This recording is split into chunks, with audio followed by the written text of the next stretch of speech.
isso a gente percebeu que tem esse doutor Edwin, ele falou assim, a melhor forma de entender o suicídio não é estudando o cérebro, e sim as emoções. Porque sempre as emoções que vai adoecer a pessoa, tá? Então, muitas coisas também podem ser resolvidas através de remédio, mas a emoção que vai fazer ela dar jeito ou não, procurar ajuda ou não, se resolver ou não, as emoções que faz ela tomar uma atitude, né? As perguntas a fazer são, onde dói? Como posso ajudá-lo? Essas frases a gente vai falar bastante mais na frente. Eu não sei se eu boto aqui, que ela já mostrou no início o vídeo, mas vocês prestaram atenção no vídeo? Todos. O que quer dizer? Falar, pedir ajuda. Então, isso é muito importante. Não, vou passar, porque já vimos, né? Para a gente ganhar tempo. Sobre o suicídio. O suicídio é reconhecido, né, mundialmente pelo um grave problema de saúde pública. Isso está uma epidemia, está alarmante isso, né?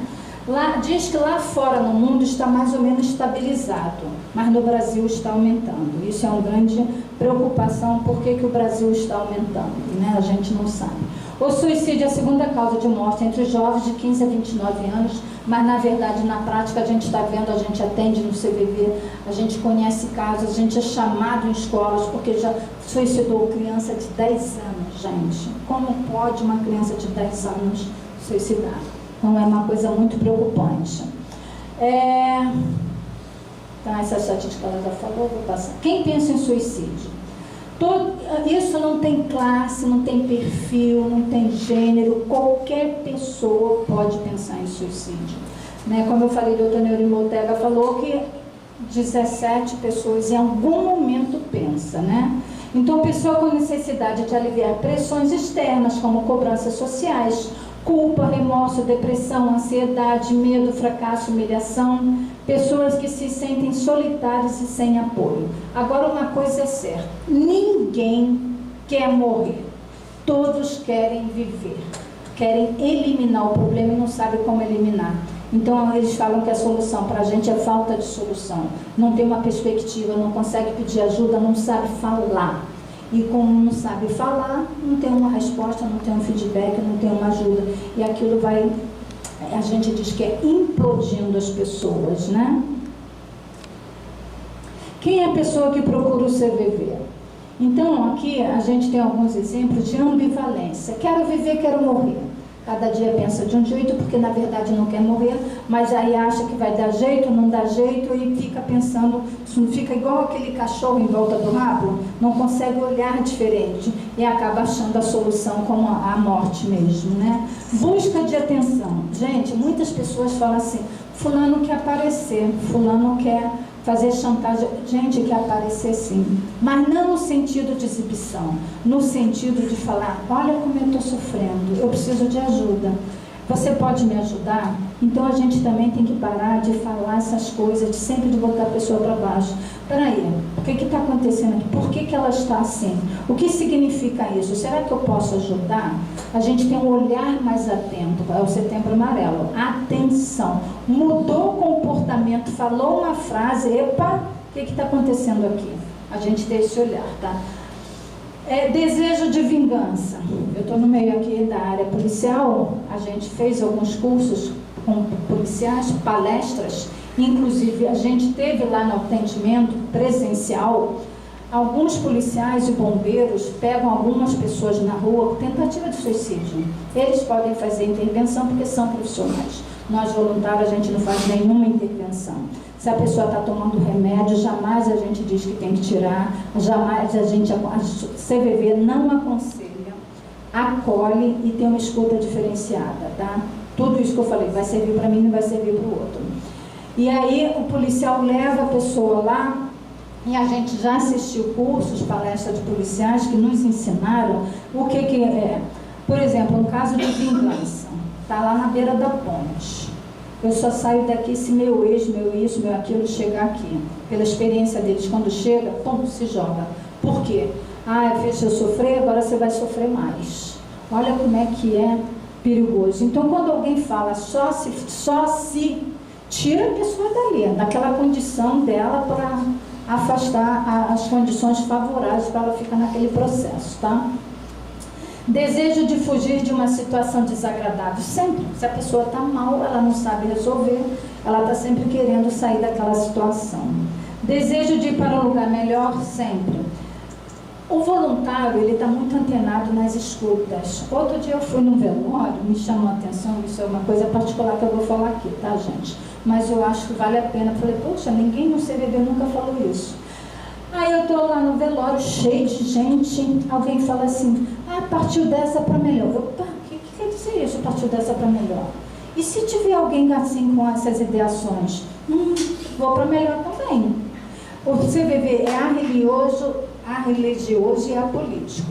Mas eu não estou falando de uma questão religiosa, eu estou falando de alguma coisa que a gente vai no hábito, às vezes, de falar. Não sabe nem se é. Todo mundo fala, eu vou falar também. Finalmente alcançou a paz. Epa! Se a pessoa está falta de paz, ela já está pensando, ela está sendo estimulada. Então a gente tem que perceber o tempo todo o que a gente fala, né? Então, a pessoa já morreu, ela não vai mais ouvir você falar, alcançou a paz, não sei o quê, né? Você está falando com pessoas que não tem nada a ver. Então, a gente evitar falar coisas que a gente não sabe quem está fazendo parte daquele ambiente. Procura de paz. Sempre é paz que procura, porque é uma dor muito grande. Talk. We cry. It's how we survive. So why do we tell boys to stop crying? To harden up. To grow a pair. Fuck that. If you feel down, speak up. Because silence can kill. It takes guts to show pain. It takes a man to feel.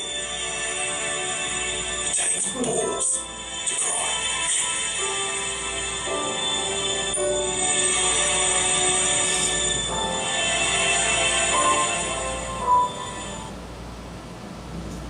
É a primeira vez que eu apresento esse vídeo. Mas eu falei, bem apropriado para onde eu vou. O que significa isso? Gente, a gente escuta muitos homens chorando no telefone com a gente, policiais. Policiais numa situação assim, que mora, não sei nem, os policiais mais, tem as categorias de profissões que agora não vou saber explicar, que ele mora numa casa e a família na outra, para proteger a família. Olha só que situação terrível, né? Então a gente vê pela nossa experiência, de ir lá no atendimento, e aqui tem um livro da doutora Deise Miranda, Por que os policiais se matam? Eu não sei nem se vocês têm aqui na biblioteca, tem? Tá. Porque isso aqui é muito importante que todos leiam, vocês da área, porque tem muita informação, muito esclarecimento, né? E aí, eles ligam, porque a pressão é muito grande, tem que ser macho pra caramba para ser policial, para estar na rua, para subir no morro, para enfrentar. Agora, por trás disso também tem outra coisa. O que está por trás? Subnotificação, né? Então, muitas das vezes, o perigo, o policial está com a arma, ele não vai fazer isso. Quem vai subir no morro tal? Epa, eu vou. O que ele vai fazer? Se colocar na frente. Então, a gente também tem que prestar, elas falaram aqui, atenção. Quem é que não está legal? A gente já escutou depoimento de policiais, os que ficam de plantão à noite, de vigia, um alerta, quem ficar de noite andando para lá e para cá, com insônia. Aquela pessoa está chamando um alto grau de vulnerabilidade. Então, tudo chama atenção, né? Então, porque esse olhar da gente o tempo todo, não existe machão, existe a pessoa, o ser humano, está fragilizado, está sendo cobrado, o que é?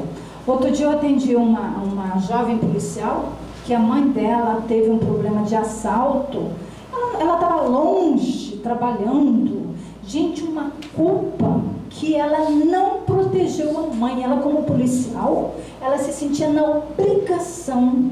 A culpa dela, como que ela era tão policial, tão eficiente, e ela não pôde proteger a mãe? Por que ela era policial? Olha só o problema que a pessoa traz para si, que não tinha como. E será que elas morreriam, talvez as duas, né? Em vez de morrer uma só. Não se sabe.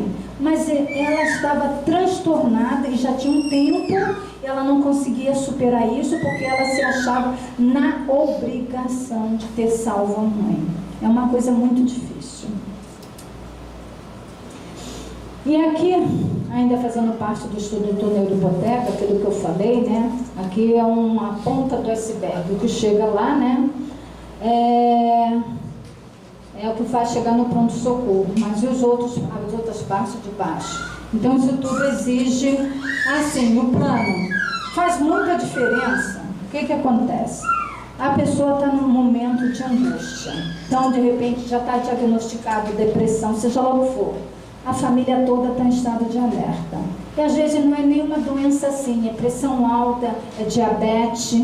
Então a família acompanha, tomou remédio ou não tomou remédio, uma doença que não leva a suicídio, mas tem um suicídio silencioso. A gente escuta depoimentos em palestras assim, alguém levanta o dedo e fala, meu pai, aconteceu isso. Então enquanto ele está com problema, ele está assim, todo mundo vigilante. Um dia ele muda, ele fica feliz, ele muda o comportamento. O que aconteceu? Ele planejou. A partir do momento que ele planeja, na cabeça dele ele achou a solução. Então ele ficou bem, porque ele sabe que vai acabar aquela dor. Então começa com certo chuveiro, dá senha para alguém do banco, vai visitar gente que não vê há muito tempo, dá a coleção lá de alguma coisa que ele tem. Gente, mudou o comportamento, atenção. Entendeu? Aí depois acontece que a família vai entender aquela modificação. Então a gente tem que prestar atenção o tempo todo, tá? Aí outra coisa, o suicídio silencioso além disso. Aí fala, porque o pai de pressão alta, aí ele comia salaminho, linguiça, um monte de coisa, o remédio, a cartela toda cheia lá. Só foram descobrir depois que ele morreu qual a causa da morte? Pressão alta. Foi um suicídio, entendeu? Então tem muita subnotificação assim. Então a gente vê também que tem gente que acompanha, a gente escuta, não, mas todo dia eu vi a cartela lá de remédio do meu pai e da minha mãe. Estava jogando no vaso sanitário. Quando vai ver, não estava tomando. Então é acompanhar, ver a pessoa tomar. Porque é isso que acontece no nosso meio, a gente não se dá conta. E a gente também se olhar, por que eu estou mudando o meu comportamento? Eu gostava de ir no cinema, gostava de ir na praia, jogar meu futebol e agora não estou mais.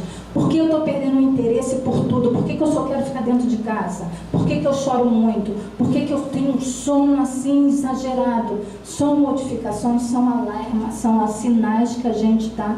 E as pessoas vão falando assim, eu não aguento mais. Vou sumir, vou desaparecer, você vai se livrar de mim, sou um peso morto. E a gente não acredita nada que a pessoa... já estou cansada de ouvir isso, todo dia essa história, não aguento mais. E a gente, não, quando vê, acontece. Tá, vou acelerar aqui.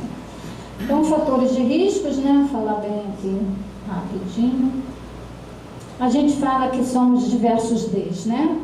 Desesperança, delírio, desamparo, depressão, dependência química, dor psíquica, desespero. Então a intenção, a gente fica pressionando nisso tudo, a letalidade, né? Os policiais carregam a arma, isso é muito grave, eles já carregam uma condição de usar mais fácil, de morrer, né?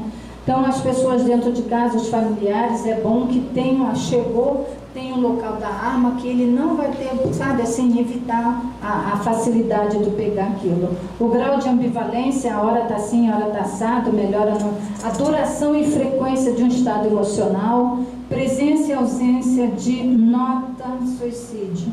Então as pessoas vão falando, ficou quieta, não fala nada, avaliação do método, repetição. Então tudo isso também tem que ver, tá? Situações de alerta, isso tudo. Daqui é uma estatística que está aqui no livro da doutora, depois vocês podem olhar, né? Mas também já está desatualizada, porque na prática a gente sabe que muito disso, porque a própria corporação abafa por causa de quê? Quando morre recebe seguro de vida, né? Além de seguro de vida, a vergonha. A doutora, por exemplo, ela falou que levou 14 anos para receber autorização para fazer esse livro, para poder lançar o livro. Por quê? É uma caixinha preta, abrir essa corporação, que tem isso lá, Os homens são vulneráveis, são frágeis, não sei o quê, entendeu? Então, imagine a cultura está sendo quebrada nesse sentido. É uma coisa complicada. Então, isso é uma obrigação dos voluntários do CVV, né? Apoio emocional. A gente fala que é craque do bem. A compreensão empática sempre, o respeito, não importa o que a pessoa está falando, gente, da cabeça dela é dela, eu não preciso concordar. Um exemplo simples. Digamos que em alguma fase da minha vida, um gato caiu da árvore, do telhado, caiu em cima de mim, eu fiquei traumatizada, tenho horror, gato. E aí uma pessoa liga, desesperada, porque o filho dela, um gatinho, morreu. Gente, como é que eu vou lidar com aquela situação? Bom que morreu, né? Então a gente tem que se preparar. Então a gente tem que respeitar. Eu não preciso concordar, mas eu tenho que respeitar aquela dor do outro, entendeu? Então às vezes a gente está numa situação oposta, mas aquela condição é do outro, não é minha. Aceitação incondicional, que é isso, né? Que eu falei de não respeitar. E a confiança na tendência construtiva da pessoa. O que significa isso?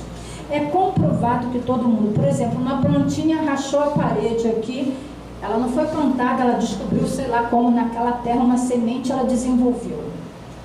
Ela vai procurar um lugar ao sol. Todos nós queremos esse lugar ao sol, todos nós queremos estar bem, todos nós queremos ser felizes. Qual é a condição que está me levando a fugir, a ficar no quarto escuro, a me esconder, a não ter mais interesse? Não sei, cada um que tem que procurar saber o que aconteceu, né?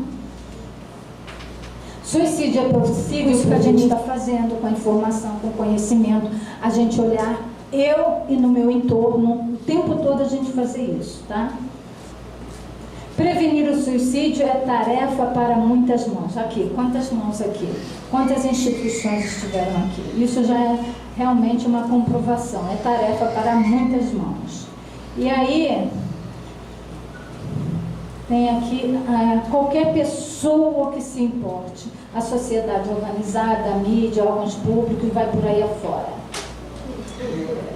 Isso aqui é mais uma estatística que está no livro, né, que a doutora falou aqui, né, integrando a prevenção de um modo geral, tudo tem que estar assim, é uma rede, tem que funcionar em rede. E a parte de cima, os superiores têm que comprar ideias. Se os superiores não comprarem ideias, gente, o negócio não anda. Então, a primeira pessoa que tem que ser envolvida, comprometida mesmo, é o superior, tá?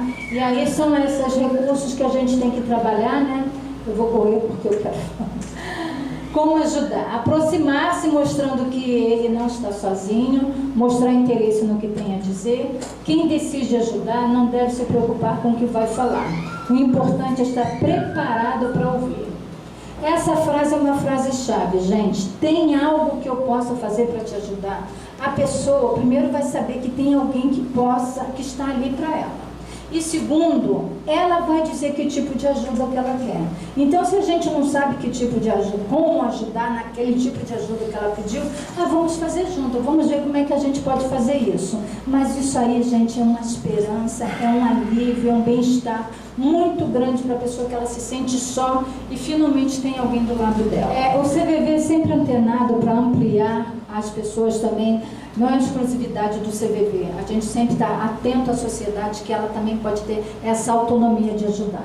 Então, em 2016, a gente fez uma parceria com o Facebook. Qualquer pessoa, quando vê qualquer postagem de alguém triste, falando alguma coisa de ideação suicida, qualquer um de nós, não precisa conhecer a pessoa não, vai lá naquela setinha, segue o menu. Infelizmente, a palavra é feia que está lá no programa, é denunciar.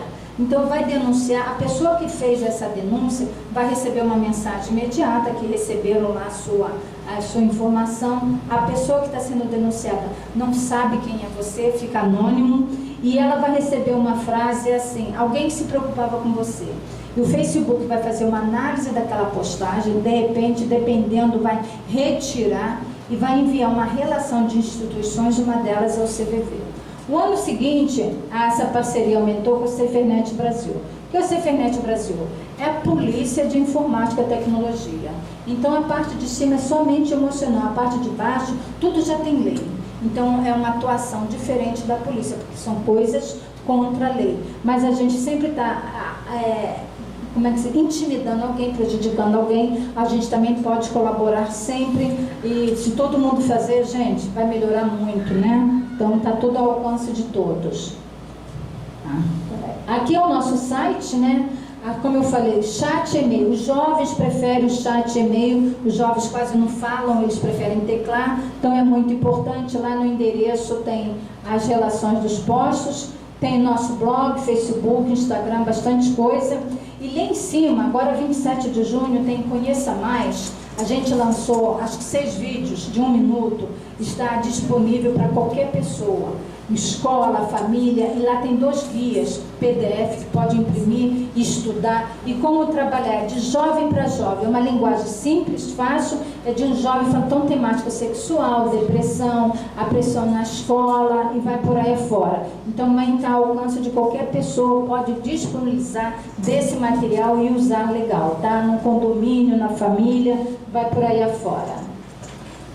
Eu vou passar esse aqui, que não vou, tá. E aí o CVV, desde 2002, ele viu que nós tínhamos um tesouro. A gente tem tanto curso lá dentro, a gente tem tanta capacitação, que a gente viu que a gente podia botar isso para fora.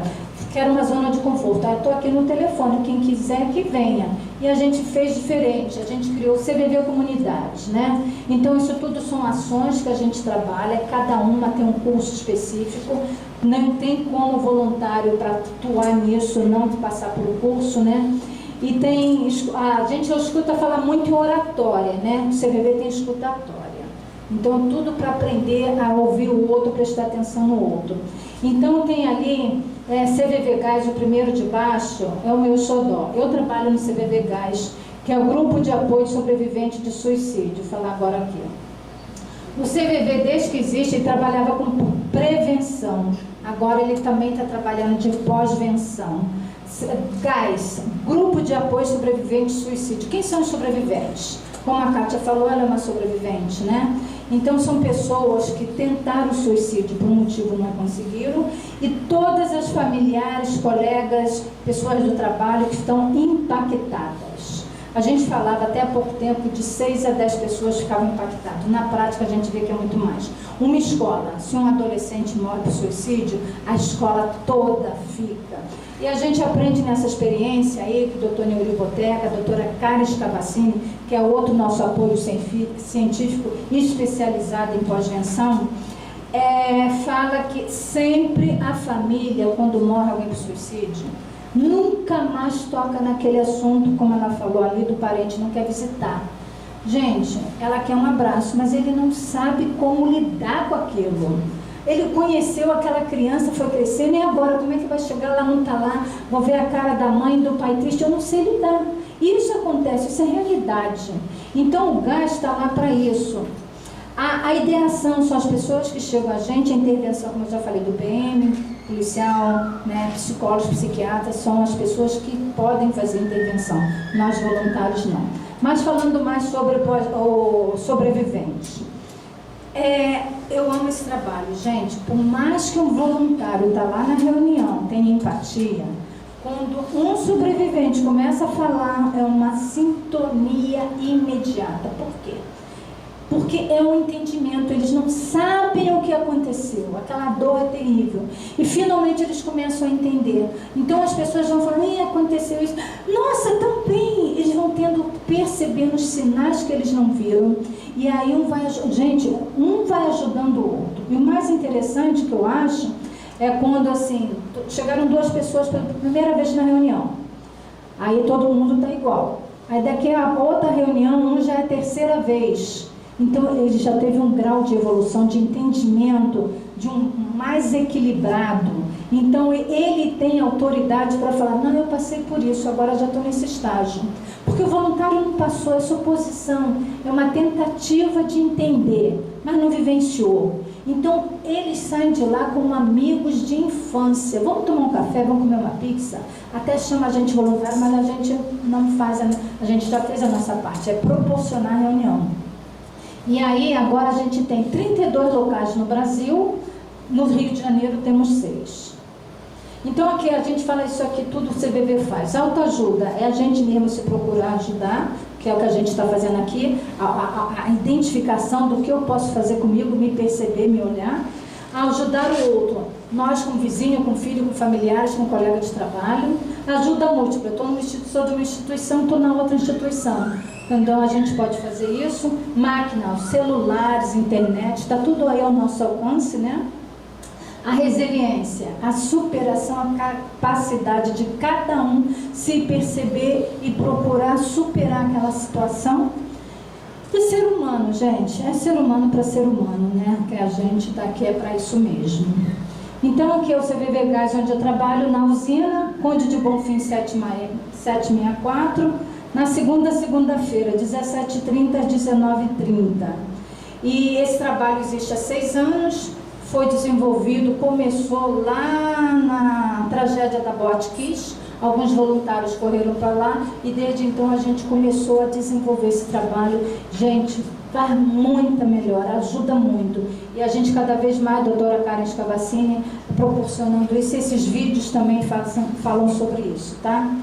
Aqui a gente tem no Maracanã, em Bangu, na Ilha do Governador, Praça Cruz Vermelha e São Gonçalo. Triste, angustiado, cheio de problemas e sem ninguém para conversar. Então diz que 188. 188 é o novo número de atendimento telefônico do CVV, Centro de Valorização da Vida.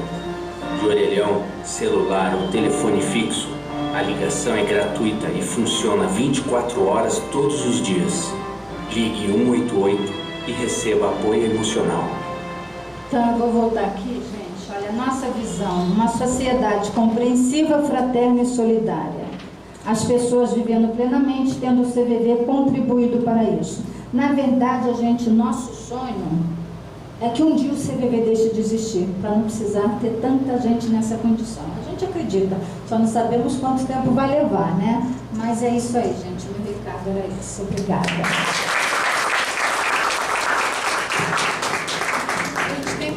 Aqui, tá? Por favor, tem o endereço do gás. Obrigada, Norma. Obrigada, Kátia. Obrigada, Kilza. Obrigada, Sofia. Pessoal, agora a gente vai abrir para uma rodada de 2 perguntas, colocações, dúvidas, quem quiser fazer alguma observação. E a gente precisa encerrar porque a Kilza e a Sofia têm hora. Elas já até ultrapassaram, né? Extrapolaram um pouco o horário que elas podiam. Então, eu estou limitando aí a 2 perguntas. Qualquer coisa, vocês pegam contato e entram em contato depois, por e-mail, enfim, telefonando, tá bom? Aí quem quer se inscrever? Hélio? Tá bom. Então a Meire faz alguma colocação. Se qualquer outra coisa, vocês podem falar depois que a gente encerrar, tá? Com elas. Hélio, com você. Você pode levantar? Conta da filmagem. Gostaria de... 2 a 3 minutos. Rapidinho. Bem rápido pra gente conseguir. Eu só queria aproveitar a oportunidade da presença das doutoras e fazer uma pergunta que já foi falado isso daqui em vários momentos por várias das senhoras. Existe algum estudo que já esteja sendo feito ou que já foi feito em relação à diferença das gerações, da geração X, da geração Y, essa coisa toda, de que o pavio vem se encurtando ao longo das gerações até chegar aos jovens, os alunos de CIEP, de escolas que têm sido visitados por vocês. Existe algum estudo que prova que o pavio já não existe? Obrigado. Não, os estudos mostram que o pavio existe. Se o pavio não existisse, a gente não estava aqui, né? Eu acho que a própria condição humana, ela é um pavio já, né? Agora, tem muitos estudos mostrando tendências de acordo com tipo de país, né? De acordo com classe social, de acordo com idade, né? Esse fenômeno do aumento da depressão e suicídio entre os jovens e adolescentes. Enfim, isso tudo está muito escrito na literatura, não é falta de descrição. É urgente fazer alguma coisa, né? Eu acho que a preocupação vamos começar a fazer coisas todos os dias, né? Mas estudo de tudo, É que eu perguntei porque eu vejo muito essa diferença muito saltando aos olhos entre as gerações mais as antigas. características de homens e mulheres são distintas, né? Então, por exemplo, é o que eu estava falando aqui, nessa instituição, a demanda de saúde mental é maior do que na instituição da INS, por exemplo, né? Eu já fui da INS. Então, a saúde, agora, na INS é importante, né? Então, essa prevalência, as características vai variar, né? Essas características variam, mas elas estão muito mapeadas já, né? Então, a gente sabe, por exemplo, que doença osteomuscular vai ser maior no pessoal que entrega a bebida da Coca-Cola, né? Isso tudo a gente já sabe. Eu me referi mais à parte da faixa etária, tá? Das gerações. Eu falei em gerações, mas eu queria me referir mais às faixas etárias, porque as faixas, ao meu ver, as gerações como a minha e as outras anteriores são mais resilientes, vamos dizer assim, usar o termo, do que os mais jovens, como eu já ouvi uma das senhoras falando aí, que o jovem quase não fala, ele tecla. Exatamente. Eu pego por aí, existe sim estudo a respeito, né, conforme a doutora, para todos os grupos, né, e a gente vê que hoje o suicídio é um caso de saúde pública. A saúde mental, não o suicídio. O suicídio é uma decorrência da saúde mental, da falta da gente tratar as emoções. Existem vários tratamentos, né, várias correntes, parece até o direito, né, com várias correntes doutrinárias. Existe até a psicologia positiva, que é bem recente, né? Existem vários tratamentos, várias questões, né, que estão auxiliando principalmente aos jovens, tá? Mas eles têm que ser informados. O senhor falou em questão do jovem, a facilidade é que nós temos consciência que a geração de 30 anos para cá, com o advento da informatização, com o advento também das redes sociais, existe uma dificuldade muito grande de se assumir as suas próprias emoções, de estar num momento imperfeito, querendo mostrar esses jovens hoje, né, não só os jovens, mas até mesmo os idosos, querem mostrar uma vida perfeita, ideal. E isso não existe em lugar nenhum.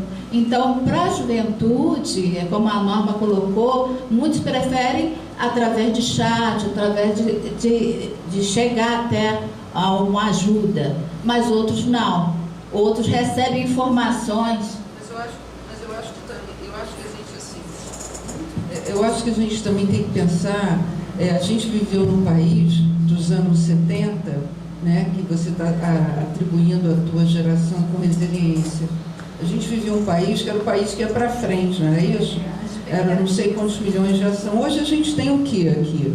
A gente tem uma política totalmente desestruturada. Evoluiu. A gente tem uma situação de desamparo, de desestruturação social imensa nesse país. E qual a perspectiva que esse jovem tem? Por outro lado, você viu semana passada que foi uma menina de 16 anos que começou, que eu acho que isso também o jovem tem, sabe? O jovem hoje está andando com um copo de eco-copo. Minha filha outro dia fez uma festa na minha casa, tinha 35. Não precisa copo não, porque vai todo mundo trazer copo, né? Então, acho que o jovem também tem isso, sim, sabe? Então, foi uma menina de 16 anos semana passada que fez um movimento no mundo inteiro ecológico, né? São jovens acima de 18 anos que estão no CVV.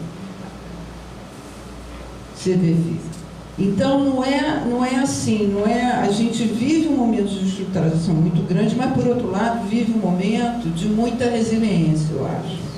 Sobreviver nesse país, hoje o Brasil é o país mais ansioso do mundo. Por quê, né? Então, resistir a isso não é simples, né? E a gente está com horário aqui, então eu vou pedir para vocês encaminharem as perguntas, tá?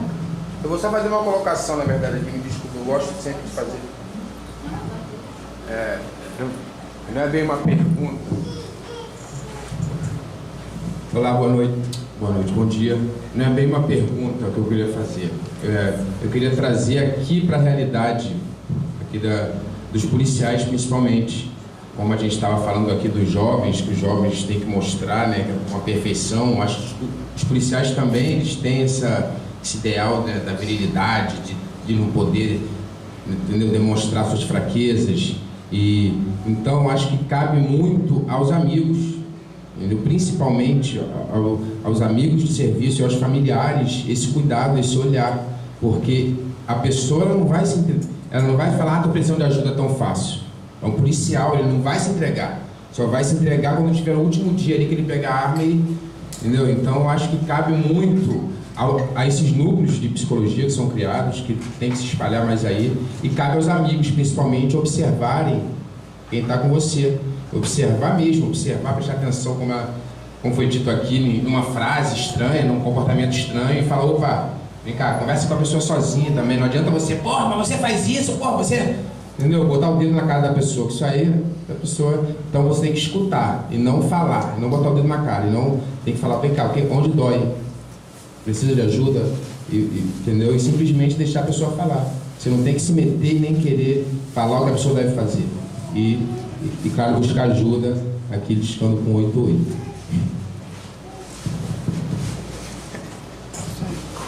Bom, vou ser muito breve. Gostaria de poder assim, parabenizar vocês da Informar Saúde pela iniciativa do trabalho dentro das organizações privadas e também agora despertando interesse de atuar nas organizações públicas, né? Especialmente no cenário das atividades policiais. A nossa amiga Kátia aqui também, colega de GPESP, né? Colaboradora, e vem trazer para a gente as vivências, né? Como é importante também na prevenção, que foi colocada aqui pela nossa amiga Norma, mais uma vez aqui, né? Abrilhantando nas medidas de prevenção, especialmente, que é o papel assim de missão nobre, né, do CVV. E nessa campanha de falar, que é muito importante, que é o que justamente talvez na nossa humanidade está faltando, né? A gente tem uma infinidade de mecanismos de comunicação, mas a gente ainda tem a fragilidade de como exercer esse papel de se comunicar, de ser ouvido, né? O WhatsApp está aí, prova disso, mas ainda assim existe aquele silêncio, mesmo diante de uma rede dessas de comunicação. Eu só quero corroborar, dizer que a questão dentro do fenômeno nos policiais é algo que a gente precisa assim, combater no sentido de colocar mais energia na cultura de saúde, né? Semana passada eu tive uma experiência muito nobre no 20º Batalhão de Polícia Militar, convite da subtenente aqui, Osana, que nos honrou aqui ainda com um horário muito apertado, com a sua presença. Fizemos uma palestra sobre a cultura de saúde, porque enquanto as organizações estão se alinhando dentro de uma questão obrigatória por lei, de poder se alinhar à saúde do trabalhador, com todo o amparo que uma instituição pública tem dentro dos princípios exclusivos da legalidade, que é de cumprir a lei, a gente tem que estar levando o que vocês defendem também, que é a autogestão em saúde. O que é que eu posso fazer para proteger a minha integridade física e mental? Então, quando a gente fala de atividades físicas, de entretenimento, de questões de estar sendo sempre tendo assistência, acompanhamento psicológico, médico, ter as próprias atividades que hoje é defendida através da medicina integrativa, já amparada pelo Sistema Único, é promover saúde na nossa vida. Todas essas questões que nós conhecemos aqui, já sabemos, né, exatamente isso não nos pertence. E a gente precisa ser ouvidos também para os nossos colegas, nossos familiares, né? E também falar quando a gente se sente também preso com alguma coisa que incomoda. nós vamos sim fazer uma corrente do bem dentro dessa cultura da saúde, né? Cada uma dentro da sua instituição. Falei há pouco com as colegas antes que tudo que está sendo abordado aqui é multidisciplinar, então cada um de nós tem a parcela de contribuição. Assim como a própria coligação aqui, o sindicato, através do núcleo, vem desempenhando esse papel também, reforçando que a gente pode, juntos, vencer essa questão. E só para completar, no 20º Batalhão, quando a gente fez essa palestra na quarta-feira passada, numa cultura de saúde, de autogestão, no dia seguinte de manhã eu tive a notícia de um policial daquele batalhão que havia se suicidado.